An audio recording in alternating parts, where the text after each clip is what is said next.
자, 두 번째, 마지막.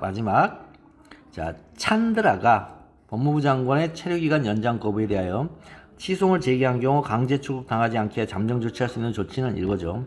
근데 이 찬드라는 불법 체류자죠. 이 불법 체류자를 꼭 이렇게까지 해야 되나 싶어요. 불법 체류자는 무조건 밖에 내보내야 돼요. 우리 사회의 경쟁력을 좀 먹고 우리 사회의 불안감을 조성하는 거예요. 여러분들 법조인 되면 전부 다 불법 체류자는 내보내야 돼요. 그 싸다고 그래서 쓰면 안 돼요. 싸다고 그래서 쓰면 안 돼요.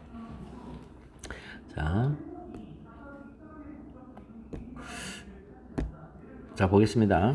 자, 다시 한번 보겠습니다. 변시살행을 풀어가는 기본 접근법이 뭐다? 판례가 정답이에요. 판례 논리대로 풀어가라는 거예요. 절대로 판례 논리에 대적한 논리 전개하면 안 됩니다. 논리 전개 대적하면 안 됩니다. 선택형, 이번 강의 때는 선택형을 그러니까 시험을 4회 보더라고요. 선택형 해설지만 25페이지 나갑니다. 저 하나하나 문제마다 한 번은 제가 이제 강의를 했더니 어떤 친구가 종주는 해설이 없대요. 해설을 못 한대요. 선택형. 거의 개빡쳐가지고. 아니, 사례가 해설이 되는데 선택형 해설을 못 한다는 게 말이 돼요. 그래서 완전히 한번 당해봐라, 씨. 한번 읽어봐라. 그래서 했으니까 한번 잘 읽어보세요. 그거 나가면. 사문을 풀이하는 논리적 사고 하기. 자, 집행정지에 대해서 풀이하는 방법 계속해서 보겠습니다. 자, 이번 문제는 수익적 처분에 대한 거부 처분이에요. 수익적 처분에 대한 거부 처분에서 집행정지가 가능하냐는 거예요. 근데 집행을 정지한다는 것은 눈에 보이는 유형의 어떤 형상이 있어야 돼요. 그래야 정지시키죠. 근데 거부 처분은 유형의 형상이 없어요. 부작이죠. 그러니까 부작이기 때문에 집행정지가 과연 가능할 거냐. 자기가 집행정지인 거지. 그러니까 자기는 운동력을 세 개의 관점에서 보는 거죠. 효력이란 관점, 집행이란 관점, 절차 속행이란 관점에서 어떤 처분이 가지고 있는 운동력을 보는 거지. 이건 이걸 디나미스라고 하는 건데, 이 운동력이 거부 처분에는 없어요. 존재성만 있지, 운동력이 있질 않아요, 얘는. 그러니까 존재성을 부존재 상태로 넘기는 걸 효력정지라 그래요. 그래서 거부 처분은. 그러니까 그런 걸 가지고서 우리가 한번 보자고요. 자, 문제의 소재. 자, 짐승들이 쓰는 방식은 이런 물음을 먼저 봐요. 걔네들도 물음을 먼저 봅니다. 짐승들도 물음을 먼저 봐요. 그래서 자, 법무부 장관은 2012년 12월 27일자로 체류 허가 연장 신청을 거부하였으며, 이 체류 허가 연장 신청을 거부하면 그 즉시 이제 불법 체류가 되죠. 이 사건 법률 25조 3항에 따라 늦어도 자, 12월 31일까지는 출국할 것을 권유했습니다. 불법 체류가 됐으니까.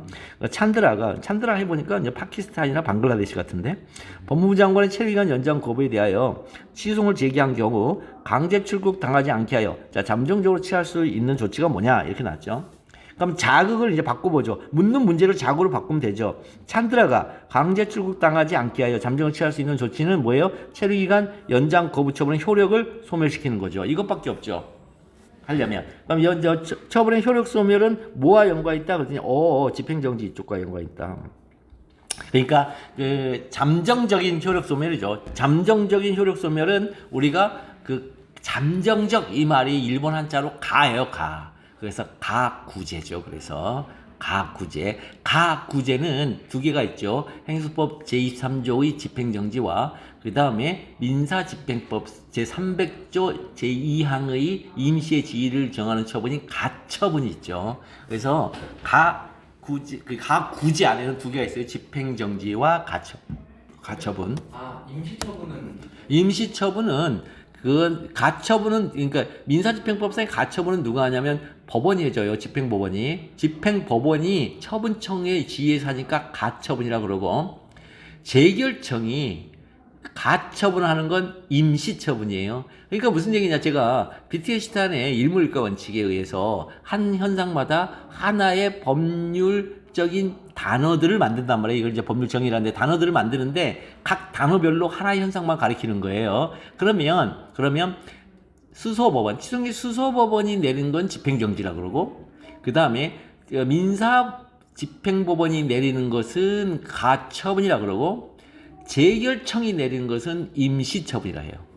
다 같은 얘기예요. 그렇지만 주체가 누구냐에 따라서 가처분이네, 집행정지네, 임시처분이네 이렇게 나누고 있습니다. 그러면 여기 사안에서는 이제 재결이나 이런 이렇게 행심이나 뭐 재결 관련된 얘기가 안 나왔기 때문에 절대 하면 안 되죠. 강제 관련해서 예. 이 얘기가 아니라 왜 절대 하면 안 되는 이유가 뭐냐면, 자, 강제, 여기서 뭐냐, 취소 소송을 제기하는 경우. 아예 전제를 줬기 때문에 그걸 쓰면 타입 3에라죠. 그래서 그거 쓰는 만큼 감점이 계속 일어나죠. 네. 자, 그 다음에 대전제, 아까 봤으니까. 자, 23조 한번 여러분들이 읽어보시는데, 1항은 집행부정지원칙, 2항에 번처해 긴중까지 있고, 긴중. 그 다음에 3항에 이제 공공복리에 명백한 중대한 손해가 없을 거예요. 이런 얘기가 있죠. 자, 그 다음에 법무부 장관은 소거하면 이제 12월 20일자로 체류 허가 연장 시정 거부했고, 또 늦어도 12월 31일까지 연말까지는 출국할 것을 권유했다는 점으로부터 수익적 처분에 대한 거부 처분의 존재가 소거가 되죠. 그러니까 처분의 존재가 소거가 되죠. 처분의 존재. 본처에 처분이 존재할 것. 갑이 집행 신청을 했으므로 당사자 신청이 있을 것 소거되고, 특문사 엿보이지 않는 집행정지가 공공에 중대한 영향을 미칠 우려. 집행정지가 공공복리에 중대한 영향을 미칠 우려가 있을 거라는 있을 때라는 소극적 요건도 소거가 돼요. 그 다음에 집행리 신청만으로 본안에 이의 없음이 명백한 경우라는 소극적 요건도 소거가 돼요. 특문사가 없으니까. 그럼 남은 게 뭐냐라는 거예요. 남은 게.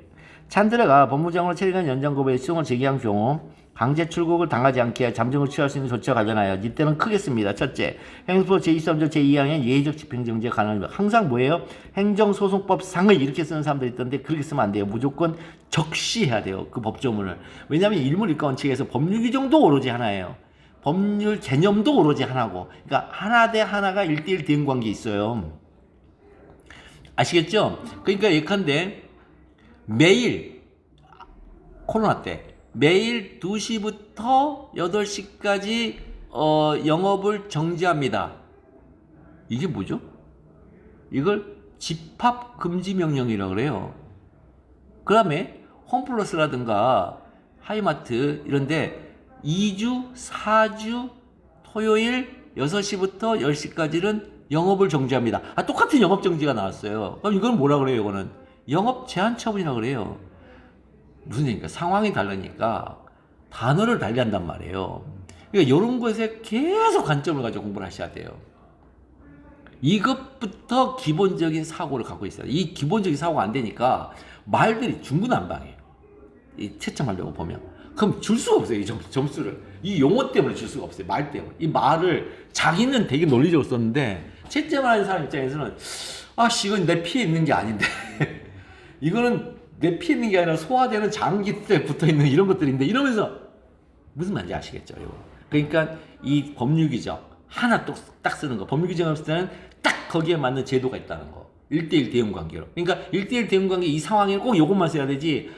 비슷한데 이거 같다. 이런 순간 타입스 레라예요. 보겠습니다.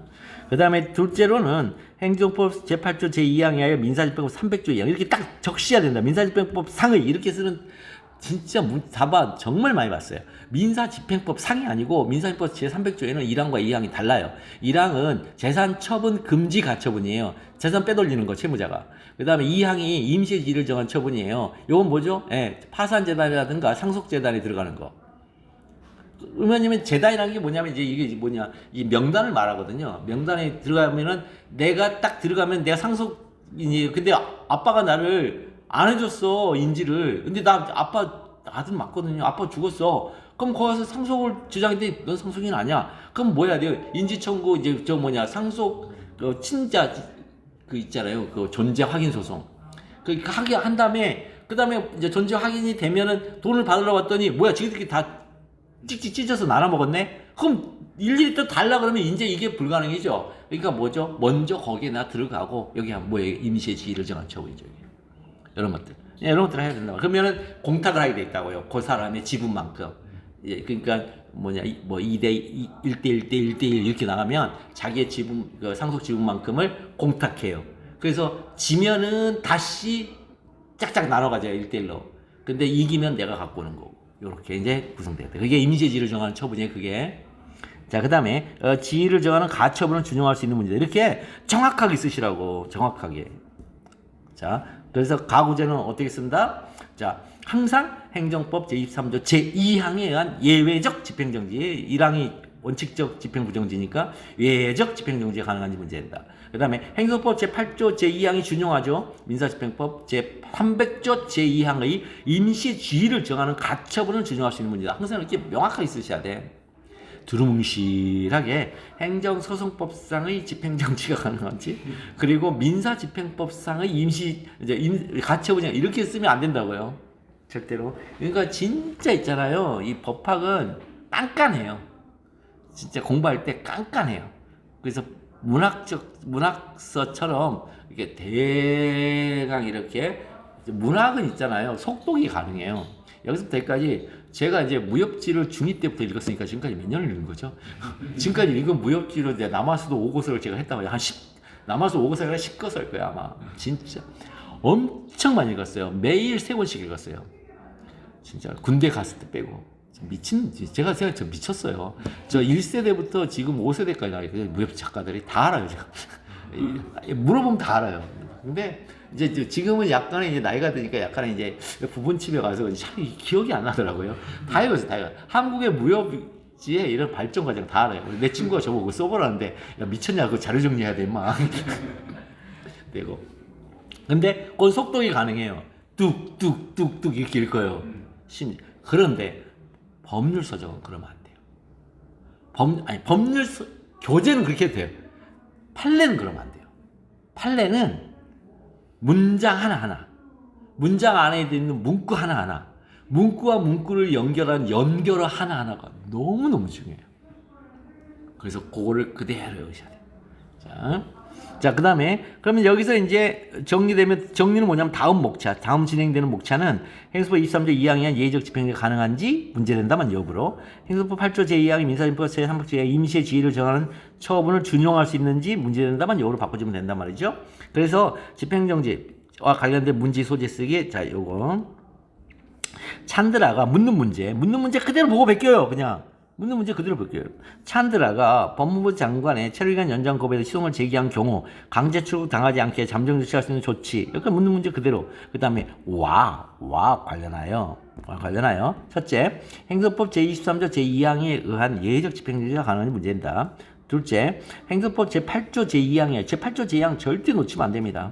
민사집행법 제300조 2항에 임시의 지위를 정하는 가처분을 준용할 수 있는지 문제된다. 목차를 이렇게 잡는 이유는 행정소송법 제23조 제2항의 예외적 집행정지와 민사집행법 제300조 제2항 임시의 지위를 정하는 가처분이 동일 평면상의 제도이기 때문에 이렇게 목차를 잡으라는 거예요. 무슨 얘기냐? 목차는요, 이게 로마자 목차는 크기가 같아야 돼요. 그런데 로마자 목차하고 1번, 그 다음 2번, 3번, 4번 목차가 크기가 달라. 그러면은 그거 논리 비약이에요, 그게. 예컨대, 첫째, 그거 보면은, 이 거부처분이니까, 처분으로 인하여 회복하기 어려운 손해배상의 필요성이 있는지 문제다. 바로 그렇게 들어가고, 그 다음에, 둘째, 가처분이 가능한, 준용할 수 있는, 이렇게 쓴 답안이 의외로 많아요. 그러면 이거는 목차의 크기가 맞지가 않아요. 그거는, 로마자 2번에 안에 1번에 아라비아 숫자 목차로 밑에 목차로 들어가야 돼요. 하위 목차로. 그러니까 밖으로 나오는 목차와 하위 목차는 있잖아요. 이게 정해져 있어야 돼요. 하위 목차가 밖으로 나와서 큰 목차하고 대등하게 서 있으면 이걸 논리 비약이라 한단 말이에요. 이거를. 자, 그래서 동일평면상의 제도라서 23조 제2항하고 그 다음에 민사집행법 제300조 2항을 같이 목차로 설정하는 거예요. 이것만으로도 점수 차이가 나는 거예요, 진짜 실제적으로. 그 다음에 따라서 체류기간 연장 거부에 회복해오는 손해배상의 필요가 있는지 여부와 행정소송법 제8조 2항에 의하여 민사집행법 300조 2항 임시의 지위를 정하는 가처분을 준용할 수 있는지 여부를 동일평면의 목차로 설정하면 논리비약이 생긴다고 합니다.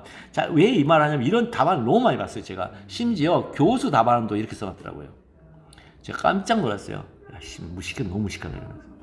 네, 교수 답안도 그렇게 써놨더라고요. 여러분들 보시다 보면 가끔 가다 보면 그런 사례 답안 많이 봐요. 의외로 많이 접해요.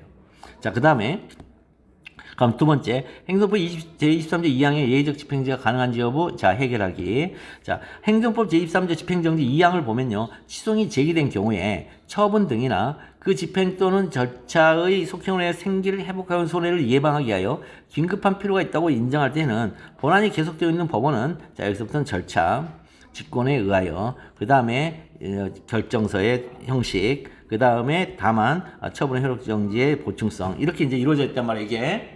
그러면 이 대전제인 법률 규정이 나타나는 소존제들을 하나하나 이제 소거해보고 추출해 볼게요.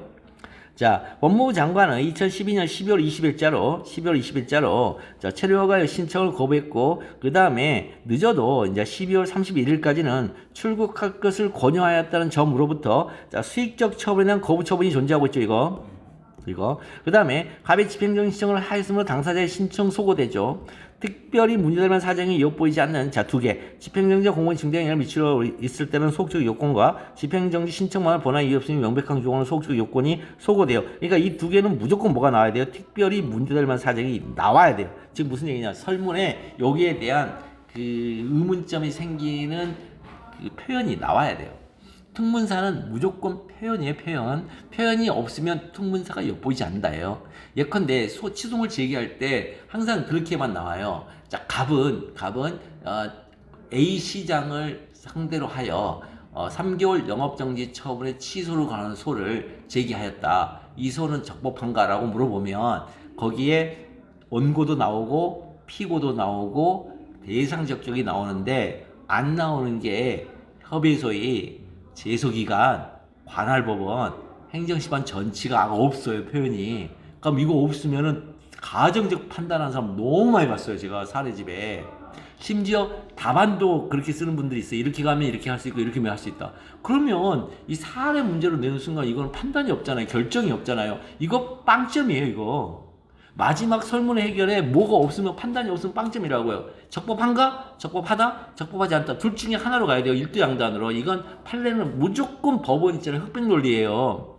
법은 흑백 논리예요. 왜 그러냐면 인간이 이 케이오스, 혼돈을 있잖아요. 이 견디지를 못해요. 그러니까 항상 뭐예요? 코스모스로 들어오려고 한다고요. 그 코스모스의 대표가 법이에요. 그러니까 우리가 통제 가능한 현상 안으로 끌고 들어오려고 그래, 인간의 본질이. 그러면 끌고 못 들어와. 그러면 우리의 관심 밖이에요. 없다예요. 여기가 우리 안에 들어오면 있다인데 그럼 못 들어와. 없다예요. 없다. 거기가 물음표가 아니에요. 법학에서 물음표가 아니에요. 그러니까 과학기술의 발달 과정에 따라서 이 있다가 영역이 점점 넓어져 가고 있어요. 있다의 영역이. 어떤 영역이 넓어져 가고 있어요? 허가의 영역이 넓어져 가고 있어요. 특허인 줄 알았더니 허가의 영역이 넓어져 가고 있어요. 특허는 재량행위, 허가는 기속행위다. 그런 거예요. 자, 그래서 특문사란 말을 많이 사용해 먹으세요. 자, 이제 남은 것은 거부 처분이나 회복하는 손해 예방의 필요성만 남아있어요, 지금. 그죠? 손해 예방의 필요성만 남아있어요. 정리해 봅니다. 문제의 소재. 행정법 제23조는 원칙적 집행부정지, 예외적 집행정지이다. 이렇게 먼저 쓰세요. 이렇게만. 다 보고 베낄 수가 없어요. 23조. 여러분들은 법리가 몸 안에 피처럼 흐르는 사람이라서 요것만 얘기해주면 돼. 행정법 23조가 뭔지만 얘기해주면 돼. 자, 원칙적 집행부정지, 예외적 집행정지이다. 그러면 체류기간 연장 거부에 대하여, 자, 예외적 집행정지가 가능한지와 관련하여, 가능한지 여부였죠. 이게 뭐였어요? 이게 가능한지와 관련해서 이 가능한지 여부였잖아요. 지금 이게 목차잖아요. 지금 목차를 지금 와 관련하여 앞에다 쓴단 말이에요. 문제의 소재에서. 그래서 체류기간 연장 거부로 인해 생기를 회복하기 위해 어느 손해 예방에 필요가 있는지 문제입니다. 그럼 요거 그대로 보고 베끼죠. 다시 여부로다. 야, 이게 리걸 마인드, 이게. 이렇게 단계를 탕탕탕탕 하면서 리걸 마인드는 여기 추상적인 데서 이렇게 단계를 따라서 이렇게 점점 내려가고 있어요. 이쪽으로 지금 이렇게. 그러니까 지금 단계를 따라서 내려가고 있다고 해요. 지금. 이런 어떤 철학, 이성적인 단계가 나와야 돼요. 자, 보겠습니다. 그래서 자, 체류기간 연장 거부로 인해 생겨 회복하는 손해 예방에 필요가 있는지 여부. 자, 학설의 대립이 있습니다. 일단 손해란 무엇인지 알아야 되죠. 우리 아까 봤었죠. 손해란 처분이 개입되기 전의 상태인 원래 상태와 처분이 개입된 이후의 상태인 현재 상태를 비교하여 처분이 개입되기 전의 원래 상태가 처분이 개입된 이후의 현재 상태, 이후의 상태, 현재 상태보다 더 나은 상태일 때를 가리켜요. 그러니까 요거는 무슨 얘기냐면 3대 처분이 왔기 전에는 3이었는데 처분이 되니까 1이네. 이렇게 명확하게 구별이 되는 게 아니라 봤더니 저쪽이 훨씬 더 나은 상태다. 이런 뜻이에요. 명확하게 무슨 그런 개념 아닙니다. 그런 처분은 침입적 처분이라 하죠. 그러니까 원래 상태가 현재 상태보다 더 나았어요. 그러니까 더 나은 원래 상태가 처분이 개입되면서 더 떨어지는 현재 상태로 들어오면 이걸 침입적 처분이라 그래요. 자, 그래서 그 갭. 원래 상태가 이만큼이고, 그 다음에 현재 상태가 요만큼일 때는 요 갭이 발생한단 말이에요. 요 갭을 우리가 손해라 그래요. 그래서 그 손해가 있음이 인정되면 이제 비로소 이제 그 손해의 성질을 회복하기 어려운 것인지를 판단하면 돼요. 그죠? 무슨 얘기입니까? 이게 여기가 명예가 온전하게 있었던 상태, 명예가 훼손된 상태. 그럼 명예훼손과 이 사이에 갭이 있을 거 아니에요? 그럼 이 갭이 기업체를 운영하면서, 즉 사업을 운영함에 있어서 회복하기 어려운 손해냐? 그 손해의 성질 아까 봤잖아요. 그래서 사자 경파 중 사계 중이사. 그럼 거부처분에서는 손해가 회복하기 어려운 것이냐를 떠나서 일단 손해라고 할 만한 것이 있냐가 중요해요. 그러니까 손해도 2단계 구조란 말이에요. 단계 구조에 의해서 손해도 결정을 해요. 봤잖아요 지금. 그러니까 있냐 없냐. 있다면 그 갭이 금전으로 보상할 수 있는 손해냐, 금전으로 보상할 수 없는 손해냐, 이 손해의 성질이. 그러니까 처음에는 손해가 있냐를 먼저 검토해보고, 손해가 있다면 그 손해가 금전으로 보상할 수 있는 손해냐, 금전으로 보상할 수 없는 손해냐를 딱 2단계로 된단 말이에요. 근데 거부처분에서는 손해 자체가 있냐가 지금 문제가 돼버려요. 손해의 존재 자체가. 그래서 거부처분은 자, 신청 시 기대한 것이 아니에요. 그죠? 신청 시 기대한 것은 허가 처분이에요. 수익적 처분이에요. 신청 시 기대한 것은 수익적 처분의 발령이에요. 근데 거부처분 수익적 처분의 발령을 거부하는 처분이죠. 그래서 불이익한 처분이어서 손해가 있다는 견해가 있어요. 근데 이거는 문제가 생기죠. 왜 그렇죠? 기대는 손해가 아니죠. 기대는 손해라고 해서 이걸 우리가 반사적 이익의 침해를 하죠. 그 다음에 반면에 거부처분은 신청시 상태 유지에 불과하다. 그죠? 거부처분은 건축이 없는 상태, 건축 허가 해주세요. 건축 허가 거부하면 여전히 건축이 없는 상태가 유지되잖아요. 그러니까 처분이 이전 상태의 지속적 유지에 불과하기 때문에 손해가 없다는 견해가 있어요. 그리고 자, 마지막으로 원칙적으로 거부처분으로 인한 손해가 발생하진 않아요. 원칙적으로는 손해가 없는데 예외적으로 계속적 허가, 갱신허가와 같은 경우는 갱신허가 거부처분 때문에 신청시 상태에서 누리는 허가 상태가 무허가 상태로 됨으로 인하여 손해가 발생한다고 보는 견해도 있습니다. 차례로 긍정, 부정, 예외적 긍정수라 그래요. 근데 우리 판례는 이 갱신허가도 예외가 아니라 그래요.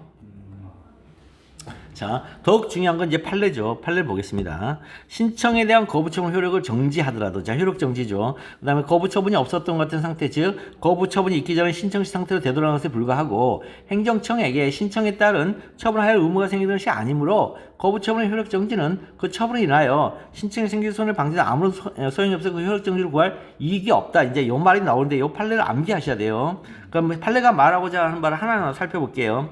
자, 신청에 대한 거부처분 효력을 정지하더라도 이 말이 무슨 뜻이냐면 신청에 대한 거부처분은 처분 그 자체로 기간이 경과한다거나 집행을 한다거나 그 거부처분을 기초로 후속 절차가 속행된다는 성질 자체가 없어요. 그쵸?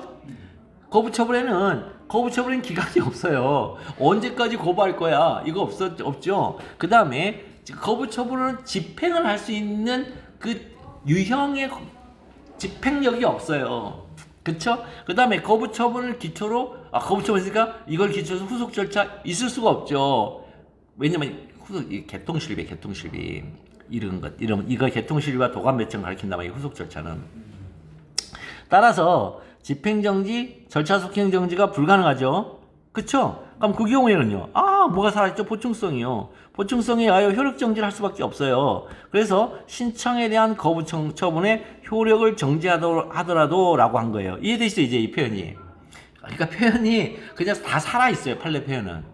두 번째, 거부처분이 없었던 것 같은 상태, 즉 거부처분이 있기 전에 신청시 상태로 되돌아간 것에 불과하다. 자, 거부처분의 효력정지는 뭐냐면 거부처분이 개입되기 전의 상태, 즉 신청시의 상태로 돌아가는 것이에요. 문제는 거부처분이 개입되기 전의 상태인 원래 상태와 개입된 후의 상태인 현재 상태를 비교해 봤더니 상태 변화가 없죠. 지금 잔잔하죠.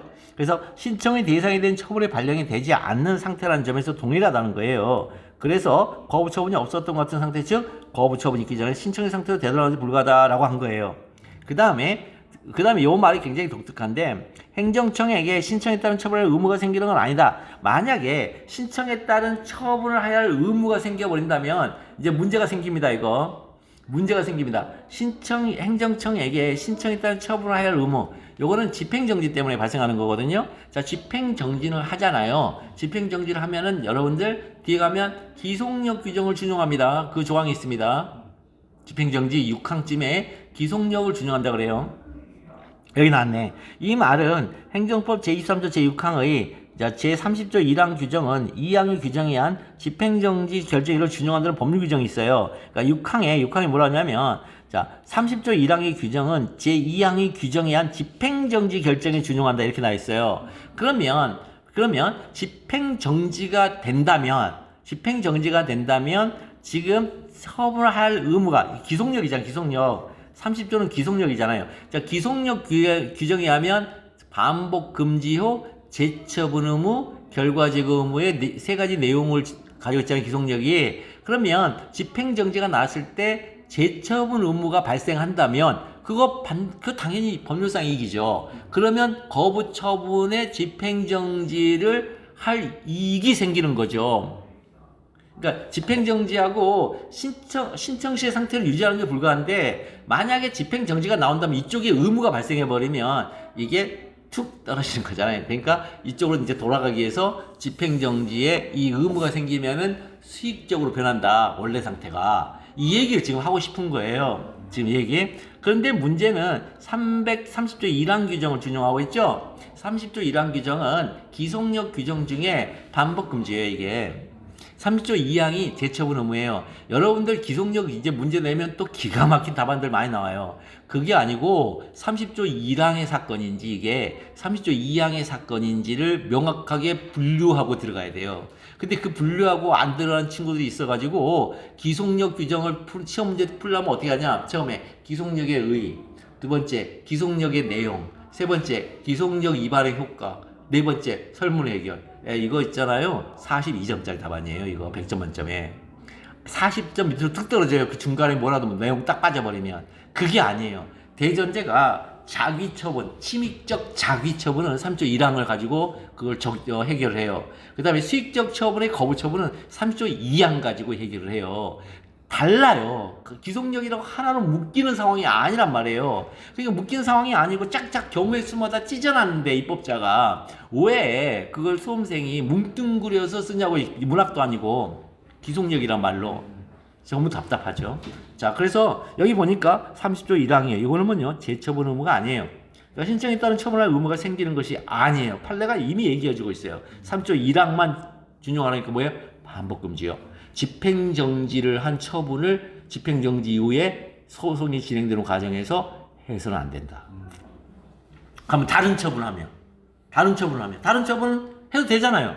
반복금지가 아니잖아요. 그럼 다른 처분을 하면 무슨 일이 벌어지죠? 22조에 한 소변경이 또 일어나죠. 그런 얘기입니다. 굳이 판례가 언급한 거, 그래서 굳이 판례가 이걸 언급해 준 거예요.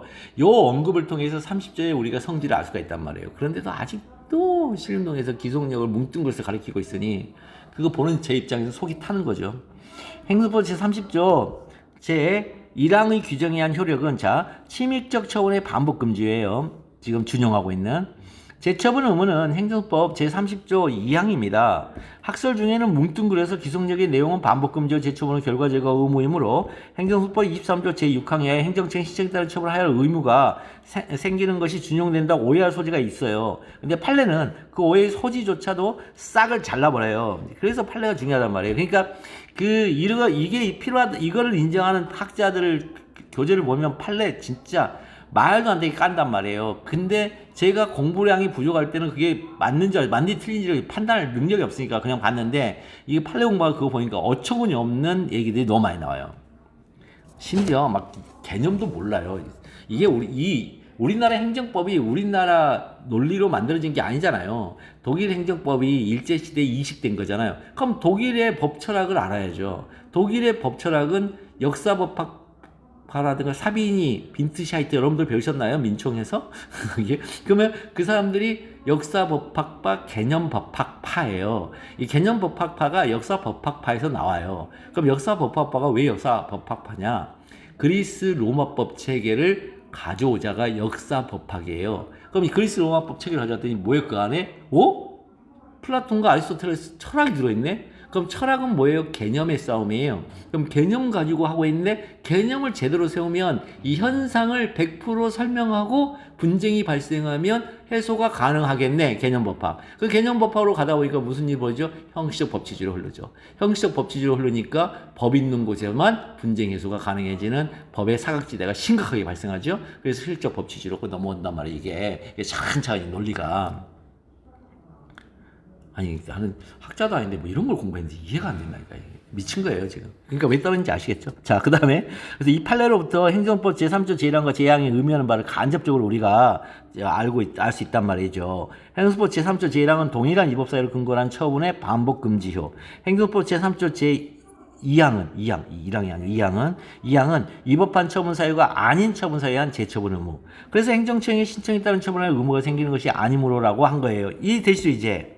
만약 그런 의무가 있다면 그 의무의 대상이 된 국민 측이 어떤 식으로 원래 상태 쪽에 현재 상태보다 이득이 있게 돼요. 그러면 손해라고 볼 만한 여지가 생기죠. 그것조차도 판례가 없애버린단 말이에요. 이거 얘기하지 마 이러면서.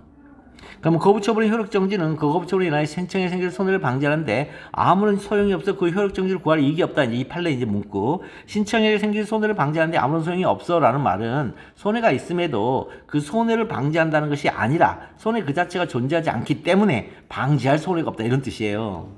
그러니까 손해를 방지한다는데 지금 무슨 얘기냐면 손해를 방지하는데 아무런 소용이 없다. 이 말은 손해가 발생할 건데 그걸 방지할까 그런데 아무런 소용이 없다. 그런 뜻이 아니라 손해 그 자체가 존재하지 않기 때문에 방지할 손해 자체가 없다고요. 그래서 없어서 신청인에게 생길 손해를 방지하는데 아무런 소용이 없어가 돼요. 그 상태는 그 효력 정지를 구할 이익이 없다고 규범적 평가를 하게 돼요. 즉 구할 이익이 없다. 구할 이익이 없다고 판례가 규범적 평가를 하게 돼요. 이거 판례 이거 외우세요. 그래서 신청에 대한 거부처분의 효력을 정지하더라도 거부처분이 있었던 것 없었던 것 같은 상태, 즉 거부처분이 있기 전에 신청 시 상태로 되돌아가는 데 불과하다. 첫 번째 현상적으로는. 그다음에 두 번째, 그럼 그 규범적으로 그 안에 또 무슨 이득이 있을 수 있을까 그랬더니 그건 신청에 따른 처분을 하여야 할 의무가 생기는 것이 아니다. 그러니까 집행정지를 결정을 내리더라도. 그 다음에 그렇다면 거부처분의 효력정지는 그 거부처분으로 인하여 신청인에게 생길 손해를 방지하는데 아무런 소용이 없다. 아무런 소용이 없다. 그래서 효력정지를 구할 이익이 없다. 이 소용이란 말은요, 우리말이에요. 이거는요. 이거는 일본 한자 아니에요. 아무런 소용이 없다. 쓰잘데기 하나 없다. 이런 뜻이에요. 쓰잘데기가 하나도 없다. 즉 이익이 1도 없다. 이런 뜻이에요. 이익이 1도 없다. 이게 이익이 1도 없다. 이익이 1도 없으니까 구할 이익이 없다로 연결되는 거예요. 그래서 쓰잘데기 없다. 그래서 이익이 없다. 그래서 연결되는 거예요. 사는 경우 의외로 있잖아요. 우리 판례 보면 재밌는 말 되게 많이 나요. 우리 특유의 우리 말. 자, 수익적 처분인 처리기간 연장 처분의 거부만으로는 악원발. 아직 당사자에게 권익이 발생하지 않아. 아직 권익이 발생하지 않았어요. 아직 권익이 발생하지 않았기 때문에 손해가 없어요. 권익이 발생해야 손해라고 할 만한 평가가 되죠. 따라서 체류기간 연장, 거부처분 효력을 정지하더라도 체류기간 연장 거부처분이 있기 전에 신청시 상태로 되돌아가는 데 불과하다. 이게 아직 권익이 발생하지 않아. 이 말은 되돌아가는 것에 불과하다. 이거 되돌아가는 데 불과하므로. 자, 그 다음에 소용이 없죠. 회복하기 손해 자체가 없어요. 손해 자체가 없어서 체류기간 연장 거부로 인해 생길 회복하기 위한 손해 예방할 긴급한 필요가 없다. 중간 목차도 목차의 문제의 소재에 출발하고 있으므로 당연히 샌드위치 구조를 유지해야 돼. 샌드위치 구조가 뭐냐면 문제의 소재로 가면 항상 설문 해결해요. 근데 설문 해결인데 이 설문 해결은 로마자에서 출발했을 때 큰 이제 로마자인데요. 만약에 1번 안에 문제의 소재로 들어가잖아요. 그러면 그 안에서는 소결로 끝나야 돼요. 아니 판례가 그래요. 판례가 소결 결론 이렇게 나가요. 소결론 마지막 결론 이러거든요. 그래서 유지태 교수님이 소결 너무 많으니까 중간결론, 소결론, 대결론 이렇게 이제 하신 것도 있어요. 자, 근데 소결 행정법 23조 2항이 한 예외적 집행정지가 가능하지 않다. 가능하지 않아? 그러면 행정소송법 8조 2항으로 가죠. 행정소송 8조 2항이 뭐냐면 범법에 규정이 없을 때는. 그럼 범법에 규정이 없을 때는 첫 번째 진짜 문자 그대로 규정이 없는 경우하고 두 번째 규정은 있으나 적용이 안 되는 경우 두 경우를 다 가리킨다고 판례가 그래요. 그래서 8조 2항에 의하여 민사집행법 300조 2항이 임시의 지위를 정하는 가처분을 준용할 수 있는지 여부를 해결하겠습니다. 논리적 사고. 거부처분의 대상은 수익적 처분이죠. 그럼 거부처분을 다투는 중에 수익적 처분의 직접 상대방의 지위를 본안 판결이 나올 때까지 즉 임시적으로 부여하는 것이 민사집행법 300조 제2항의 임시의 지위를 정하는 가처분이죠. 그러니까 무슨 얘기냐면 아까 그 체류기간 연장 거부가 나왔잖아요. 본안 판결이 나올 때까지는 체류기간 연장 허가를 받은 자로 취급해 주자. 이게 임시의 지위를 정한 처분이에요. 그렇게 되면은 강제 출국을 당하지 않죠. 지위 자체가 불법 체류가 아니기 때문에. 자, 그래서 그렇게 하면은 이제 승소하게 되면 곧바로 그 지위에서 할 수 있는 모든 행위를 할 수 있어요. 그 연장대본이 되고 본안 판결이 나올 때까지 임시의 지위가 가지는 권리들을 누구도 건드릴 수 없죠. 그래서 불법 체류자가 되지 않습니다. 행정소송법 23조의 집행정지의 불인정으로 행정소법 제8조 2항에 의하여 행정소송에 관한 이 법에 특별한 규정이 없는 사항에 대하여는 법원조직법과 민사소송법, 민사집행법 규정을 준용한다를 적용할 수 있는가가 문제되죠. 그러니까 이 법에 특별한 규정이 없는 사항인데요. 이 법에 특별한 규정이 없는 것은 진짜로 규정이 없는 특별한 규정이 존재하지 않는 경우고 하나는 존재하더라도 적용이 안 되는 경우예요. 자, 그래서 여기 나왔죠. 행정소송에 이 법에 특별한 규정이 없는 사항은 뭐냐 그랬더니 처음부터 이 법에 특별한 규정이 없는 즉 부존재한 경우와 규정은 존재하나 적용이 되지 않는 경우 두 경우예요. 거부처분과 관련해서는 집행정지는 인정되지 않으므로 규정은 있으나 적용이 되지 않아 이 법에 특별한 규정이 없는 사항에 해당하죠. 문제는 민사집행법을 준용한다고 하는데 민사집행법의 가처분 규정을 준용하여 임시의 지위 즉 체류기간 연장 허가를 받은 사람으로 본안 판결이 나올 때까지 인정할 수 있는가 이게. 임시의 지위를 정하는 가처분이죠. 그럼 임시와 요 가는 같은 말이에요. 지위도 임시고 처분도 가예요. 그러니까 임시의 지위에서도 임시고 처분에서의 가처분이니까 가예요. 이는 본안 판결이 나올 때까지를 가리키는 거예요. 이거는. 그러니까 소송으로 들어가면 임시라면 무조건 본안 판결이 나올 때까지를 가리키는 거예요. 그럼 본안 판결이 나올 때까지 인정되는 지위, 본안 판결이 나올 때까지 효력을 유지하는 처분 이런 거예요. 그러니까 인정되는 지위, 그다음에 효력을 유지하는 처분. 자, 준용이란 용어에 조심하셔야 됩니다. 준용은 준 플러스 용이에요. 그러면 이 준 플러스 용에서의 준은 성질이 공통되는 때를 가리키고 용은 적용을 가리킵니다. 따라서 준용은 성질이 공통되는 때 적용한다 이런 뜻이에요. 따라서 민사집행법상의 가처분 규정과 취소는 성질을 같이 하는 자가 문제가 되는 거죠. 그래야 성질이 공통될 때니까요. 자, 판례를 보겠습니다. 판례. 자, 가처분은 민사소송의 본안 판결의 시효성 확보하는 제도이다. 첫 번째. 두 번째. 그 성질이 다른 항고소송인 취소송에는 준용할 수 없다. 이렇게 세놨어요. 자, 가처분은 민사소송의 본안 판결 시효성 확보하는 제도이므로 이 문구가 뭐냐면 민사집행법 제300조상의 제도를 가처분이라 하는데요. 모든 임시적으로 생각되는 처분의 가처분의 용어를 쉽사리 사용하는 수험생들을 보는데 이 비트겐슈타인의 일물일가의 원칙이죠. 이게 이제 언어 논리 실증주의의 대원칙이에요. 이건 무너지지 않아요. 지금 현대 사회에서 모든 과학의 기본 중에 기본이에요. 현재 21세기의 세계를 지탱하는 세계관이에요. 이게 만인력 법칙과 함께. 자, 그래서 이 용어는 한 상황만 가리킵니다. 민사집행법은 민사소송의 실효성을 확보하기 위한 법률이죠. 자, 민사집행법이니까 민사가 뭐냐면 민사소송이죠. 실효성 확보 제도예요. 그 법률이에요. 따라서 가처분 역시 민사소송의 본안 판결의 실효성을 확보하기 위한 제도가 되겠죠. 그렇다면 민사집행법이 이런 의미를 갖고 있다면 민사집행법상의 가처분 역시 동일한 제도일 것이다. 그렇다면 민사소송은 소송 당사자 간의 대등성을 전제로 한 소송이죠. 왜냐하면 사적 자체가 실현되는 소송 이유가 하기 때문에 그래요. 그렇다면 그 성질이 다른 항고소송인 취소송, 항고소송은 처분청의 우월성, 일방성, 권력성을 성질로 하죠. 즉 소송 당사자 간의 대등성을 전제로 하는 소송이 민사소송과 정반대성 소송이죠. 자, 우월성, 대등성, 정반대죠, 지금. 그렇다면 그 성질이 다른 항고소송이 되는 거니까 취소송이 항고소송인 취소송이죠. 그 성질이 다르다. 이 글은 민사소송이죠. 민사소송과 성질이 다른 항고소송인 취소송이죠. 준용할 수 없다. 준용은 성질이 공통되는 경우 적용한다죠. 이미 보았다시피 소송 당사자 간의 대등성을 전제로 한 소송인 민사소송의 본안 판결 시효성을 확보하는 제도인 가처분을 항고소송인 취소송에 적용할 수가 없죠. 왜냐하면 성질이 공통되지 않기 때문입니다. 즉 성질이 다른 이 말은 공통되지 않은 이 말이죠.